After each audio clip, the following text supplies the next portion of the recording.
അസ്സാം വലൈക്കും വറഹമത്തല്ലാഹി വബർക്കാത്ത്. ദഫ് കളി സമഗ്ര പഠനത്തിലേക്ക് എല്ലാവർക്കും സ്വാഗതം. ഇന്ന് നമ്മൾ സംസാരിക്കുന്നത് ദഫ് എന്ന വാദ്യോപകരണം എന്നുള്ളതാണ്. ദഫ് എന്ന വാദ്യോപകരണം നമുക്കറിയാം. ട്രഡീഷണൽ ദഫ് മുട്ട് എന്ന് നമുക്ക് ഇന്ന് വിളിക്കാൻ കഴിയുന്ന അത് ആ കലാരൂപം ആ കലാരൂപത്തിൽ തോല് കൊണ്ടുണ്ടാക്കിയ ദഫ് മാത്രമേ ഉപയോഗിക്കാൻ പറ്റുള്ളൂ. അതുപോലെ തന്നെ അറവനയിലും തന്നെ തോല് കൊണ്ടുണ്ടാക്കിയ കുറച്ചുകൂടി വ്യാസമുള്ള ആ ഉപകരണം കൊണ്ട് മാത്രമേ ആ കലാരൂപത്തെ അവതരിപ്പിക്കാൻ പറ്റുകയുള്ളൂ. അതിന്റെ യഥാർത്ഥമായ നിയമവശങ്ങളിലൂടെ അന്വേഷിക്കുമ്പോൾ നോക്കിക്കാണുമ്പോൾ നമുക്ക് അങ്ങനെ മാത്രമേ അത് അവതരിപ്പിക്കാൻ പറ്റുകയുള്ളൂ. എന്നാൽ ദഫ് കളിക്ക് നമ്മൾ ഇന്നത്തെ ഈ പുതിയ ഫൈബർ കൊണ്ടുണ്ടാക്കിയ ദഫ് ആണ് നമ്മൾ ഉപയോഗിച്ചു വരുന്നത്. ഈ ഇതിന് ദഫ് എന്ന് വിളിക്കാൻ പറ്റുമോ?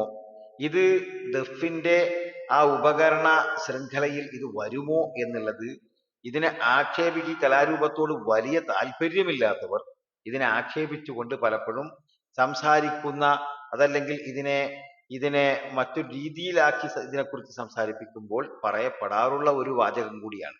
അതുകൂടി പ്രിയപ്പെട്ട പ്രേക്ഷകരുമായിക്കൊണ്ട് ഞാൻ പങ്കുവെക്കുന്നു. എന്തായാലും ഇത് നമുക്കറിയാം. നമ്മൾ കാണുന്ന പഴയ കാലത്ത് നമ്മളെ മുൻഗാമികൾ ആദം നബി അലൈഹി സ്വലാം മുതൽക്ക് താമസിച്ചു വന്നിരുന്ന വീടുകളൊന്നും ഇന്ന് കാണുന്ന ടെറസുകളല്ല. അവരുടെ അന്നത്തെ വീടിന് വീടെന്ന് വിളിക്കുമ്പോൾ ഇന്നത്തെ ടെറസുകൾക്കും നമുക്ക് വീടെന്ന് വിളിക്കാം.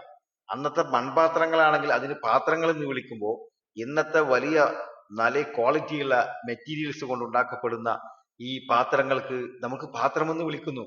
പഴയ കാലത്ത് മരം കൊണ്ടുണ്ടാക്കിയ ചെരുപ്പുകൾ അതിന് ചെരുപ്പെന്ന് വിളിച്ചുവെങ്കിൽ ഇന്ന് സ്പോഞ്ച് കൊണ്ട് അതുപോലെ തന്നെ പുതിയ പുതിയ മെറ്റീരിയൽസ് കൊണ്ട് നിർമ്മിക്കപ്പെടുന്ന പാദരക്ഷകൾക്ക് നമ്മൾ ചെരുപ്പെന്ന് വിളിക്കുന്നു.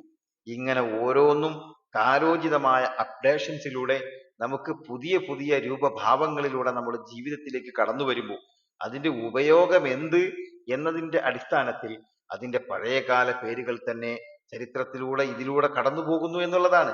ഇതൊരു സത്യവുമാണ്. ഇത് ഇങ്ങനെ തന്നെ ഉൾക്കൊള്ളേണ്ടുന്ന ഒരു യാഥാർത്ഥ്യവുമാണ്.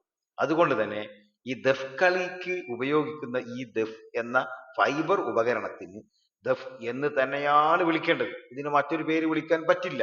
മറ്റുള്ളവരൊക്കെ ഇതിനെ ആക്ഷേപിച്ചുകൊണ്ട് ഇതിനോട് വലിയ താല്പര്യം കാണിക്കാതെ ഇത് പലപ്പോഴും ഇത് ദഫ് എന്ന് പറയാൻ പറ്റുമോ ഇതിന് എന്ന് വരെ ചോദ്യം ചെയ്യപ്പെടുന്ന പല കാഴ്ചകളും നമുക്ക് കാണാൻ കഴിയുന്നുണ്ട്.